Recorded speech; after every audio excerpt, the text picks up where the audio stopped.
So, the 50% off Criterion sale has officially started at Barnes & Noble, and I got one title because I had a coupon that I decided to take advantage of, but that's probably the only thing I'm going to get this sale, so I'm going to show you what that is and tell you about that, and then I have a bunch of recommendations here.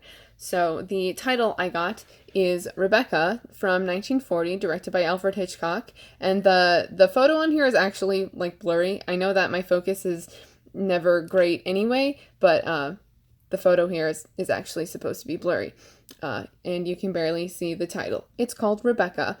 I've been meaning, not like meaning to, I just have been in the mood more to reread Rebecca, but I just don't think I have time for that, and I could like get it on audiobook, but I'm just going to be listening to EXO right now. If I have the opportunity to listen to something, it's not going to be an audiobook, it's going to be EXO.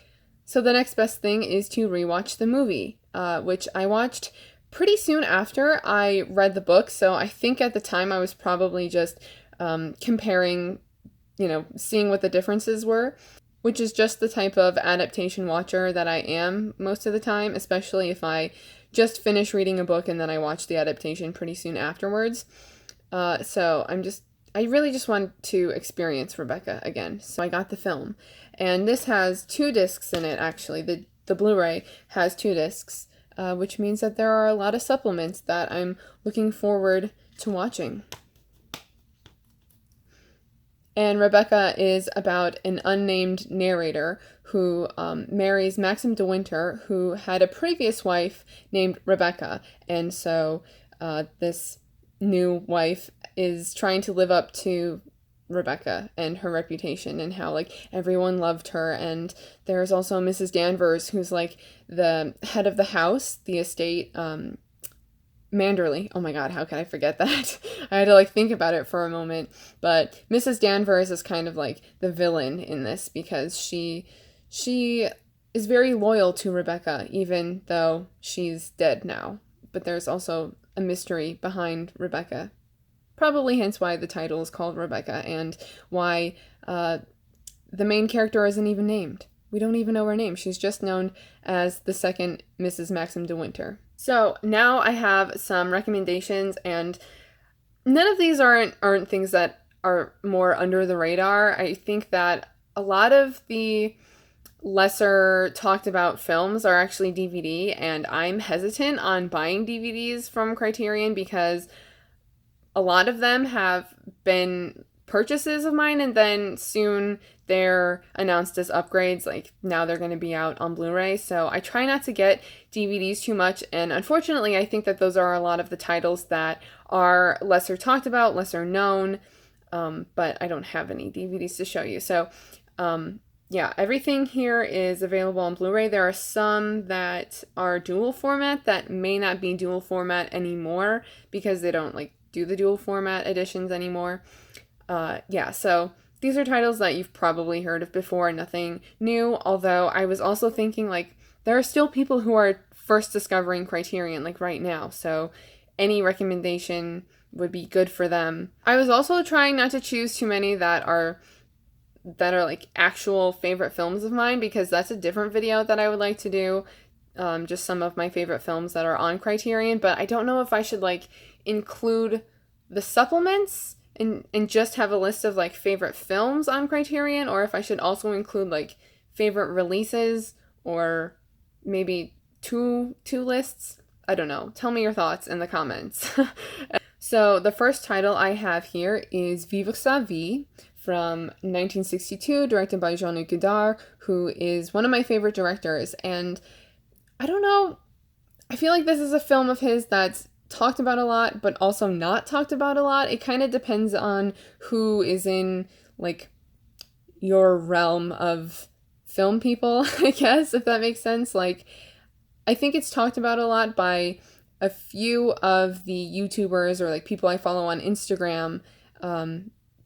Yeah, like, talked about a lot for a few people, but overall, I don't know if this is really...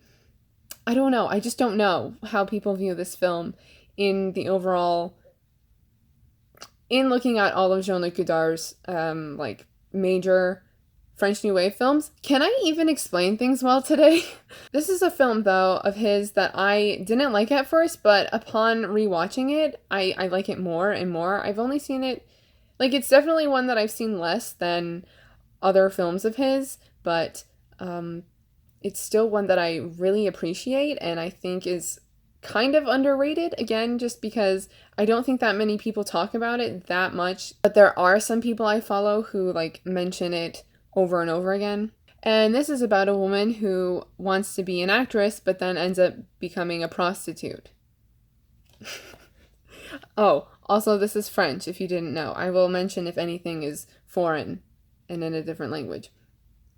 And then I have A Hard Day's Night, The Beatles, A Hard Day's Night, and this is a dual format, so I don't know if it's, like, available in this sort of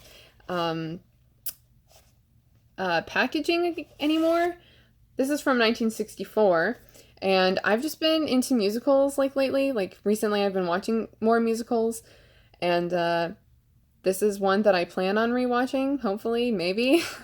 And it's just fun. It's the Beatles, and actually, I wasn't a huge fan of the Beatles before getting this, but I hadn't really listened to their music all that much other than just random songs that I have heard in, like, my childhood, I guess. And this actually made me, like, say that I like the Beatles. Like, I don't know if... I still have to listen to a lot more from them to, like, really consider myself a fan. But I loved this movie. It's really fun. It's like they're playing themselves, but they're playing exaggerations of themselves. And you have the whole... I think A Hard Day's Night is also, like, the title of one of their albums, and so this is, like, a movie, and basically you just hear the entire album. Is that correct? Obviously, I haven't actually listened to any of their albums. I've just listened to what's on here, and then, of course, random songs that I've heard throughout my life. And then I also recommend Tampopo, directed by Juzo Itami, from 1985. This is a Japanese film, and this is just what's on my mind right now because of things that I've done in my life recently.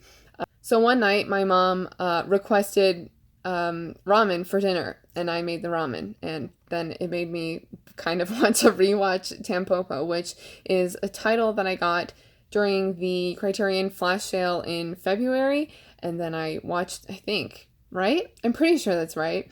And then, I watched it sometime earlier this year, and I really liked it. And it's about this woman, Tampopo, who wants to have, like, the best ramen shop. And right now, it's in the beginning, it's just, like, sort of dingy and not as well known. And then it gets a makeover, and she starts... it's kind of like she gets this team together, or like this, she asks this guy for help, and then he gets this team together to help her make the best ramen and have the best ramen shop, and it gets like a makeover, and then she's making great ramen. Yeah.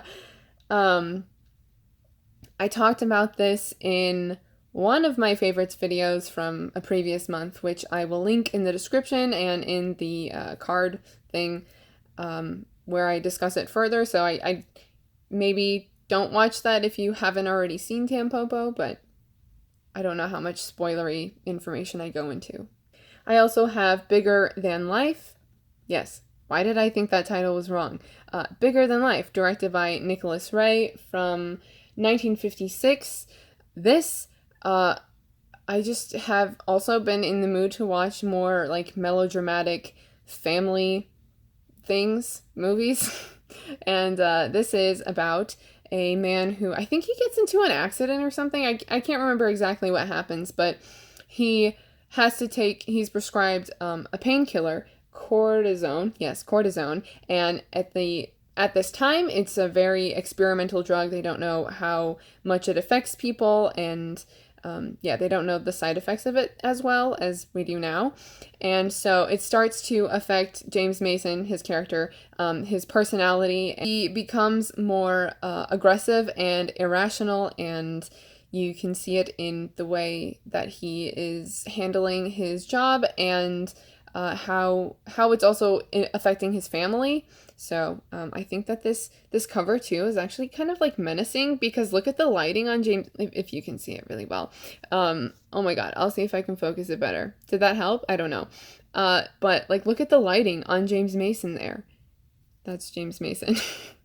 And yeah, then his wife just like doesn't quite know what to do, and then his son, you can't even see his face, but you can just tell he's worried in the way that he's like in the forefront and he's looking back like, what is my father going to do? Yeah.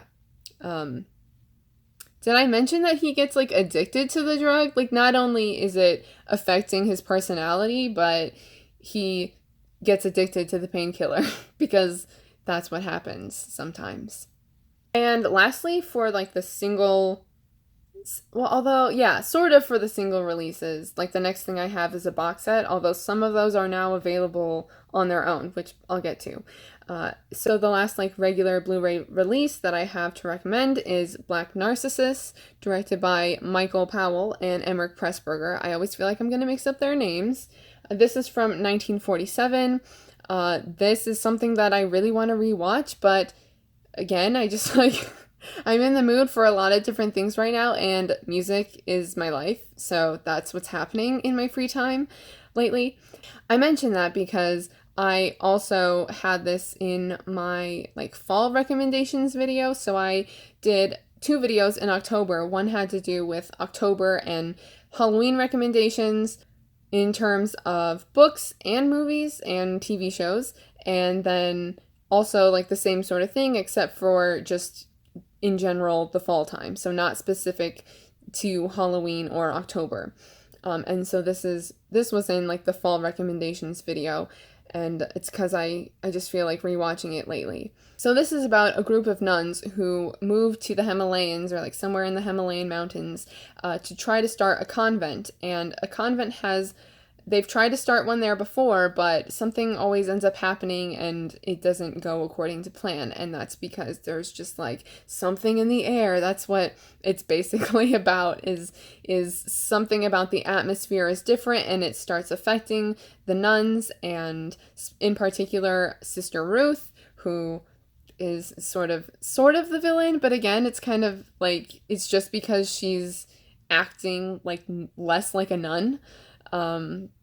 Yeah, and I mentioned before, like with my fall recommendations video, every time I rewatch it, I like it more and more, and I just get so like engrossed in Kathleen Byron's performance as Sister Ruth. Like, it's really good. This is actually, I think actually Red Shoes is the only other Powell and Pressberger film that I've seen, but I thought that was going to be my favorite, and Black Narcissus has definitely taken the top spot, even though it's just 2 of their films. And then my last recommendation, I thought I would include a box set, and this is a pretty big one. It is the Essential Jacques Demy set. So this has 6 films, and this is the dual format edition, so I don't know if it's available in dual format anymore, if it's only available in separate Blu-ray and DVD editions. So these are films from the French New Wave. Like, technically, actually, Jacques Demy is not considered a French New Wave director, but a lot of people, I think, consider him to be French New Wave because he made French films in the 60s. So yeah, I'll take these out, and here's the booklet. It's pretty big. I don't actually think I've read this. I actually haven't seen 2 of these films, which is ridiculous because I'm recommending it, but I do really like the films that I have seen. So first is Lola from 1961, and this is, I like the way that like Jacques Demy does his films. I guess I should have said this like as an overall thing, but he like kind of has worlds of his own within his films. Like every character is sort of connected to another character. That it starts to be shown like that's a thing that he does like in this film, but really in the next couple films it's more so part of the plot and storyline. So with Lola, it's about a dancer who has a child, and I don't know, there's kind of a lack of plot to this actually, and it's been a while since I've seen it. But I remember like the daughter is just out on her own, and then she meets the sailor and then like starts hanging out with the sailor, but then also the sailor like sort of has ends up like meeting her mom, and then I don't remember clearly. I do remember liking this. This is one I have to rewatch to really give you a good synopsis. So that was probably cut really oddly because I can't remember exactly what this is about, except for Lola, a dancer. Bay of Angels from 1963, and this is one of the films from this box set that I haven't seen yet. And I think I've been avoiding it in a way because I think I'm really going to love it, which is just something I do sometimes where I think I'm going to love something, therefore I put it off. Like I put off watching it or I put off reading it. So I don't really know what this is about. I would prefer not knowing too much about it, so I'm not going to tell you what it's about, like not read the back of it, so sorry about that. The synopses of these films are not going to be as good. The Umbrellas of Cherbourg from 1964. This is a musical, but it's like entirely sung. So like even the dialogue is sung. And this is one of the ones that's available on its own, that you can just get this as like spy number 716. So instead of like getting the box set, you could just get this if you wanted to. And this is about Catherine Deneuve's character. I don't know her name. And she is in love with this boy who has to go into the army, and she's pregnant. So it's about that. And this is actually really sad too. I think it's kind of known for being a sad film, but that shouldn't mean that you don't want to watch it. I like sad films. And The Young Girls of Rochefort from 1967. This one's my favorite of Jacques Demy's films that I've seen. It's just so like colorful and fun, and this is also a musical but not entirely sung, and it includes Catherine Deneuve and Françoise Dorliac. They're actually sisters in real life, and they play twins in this, and do they play twins? I don't know. They just dress really similarly, so maybe I'm just assuming they're twins. And this is definitely one where like the characters are kind of connected. You're following different characters, and they're like going in and out of each other's lives within this like short period of time, just a couple days or something like that. So super fun, really enjoyable. Donkey Skin from 1970, which is kind of weird because it's like sort of fairy tale-esque, and it's like this king needs to like remarry, and he wants to remarry his daughter because his daughter is the most beautiful princess in the land. But she goes into hiding as a donkey, wearing a donkey skin. It's very weird, but it's also really gorgeous. Like the costumes in that and the colors, it's just sort of trademark Jacques Demy. And the other one that I haven't seen is Une Chambre En Ville from 1982. So yeah, I don't know that much about this one. And actually, this is probably the reason why I haven't watched this is probably because it's the one that I'm just like least excited about. So, unfortunately. So there is the Jacques Demy set. So those are my recommendations as of right now for this Criterion sale. Tell me what you've gotten, if you're getting anything, if you already went to Barnes & Noble, if you're going to go again, things like that. Yeah, and I think actually, I don't know if my next video is going to be Criterion related. We'll see. So look out for that. Thank you for watching, and I will see you in my next video. Bye.